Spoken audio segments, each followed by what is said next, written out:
to lidi, spoustu z vás chtělo tutoriál na to, jak jsem udělala tohle tělo, takže si to dneska jdeme ukázat.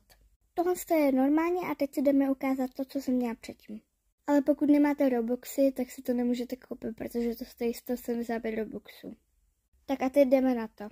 I co to neznáte, tak vám to ukážu, takže kliknete si na Characters tady a hned vám to najdu, čekejte chvilku. Já to mám vlastně tady, dobrý, tak já vám to ukážu tady.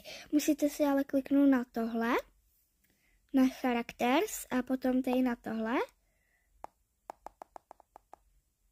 A musíte mít koupený tohle tělo. Přesně tohle, vidíte, že máte ruce a je to tělo, takže teď si to jdeme na sebe dát. Potom, jak to máte koupený, tak si dáte tohle.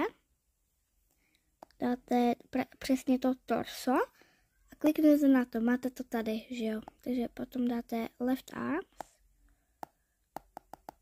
Dobrý, máme to tady. Teď si dáme tu ruku.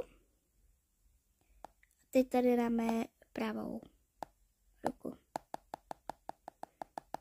Máme pravou, klikneme na ní a máme to. Takže toto byl tutoriál na tohle torso. A jestli byste chtěli ještě nějaký tutoriál, tak mi určitě napište do komentářů. Ahoj!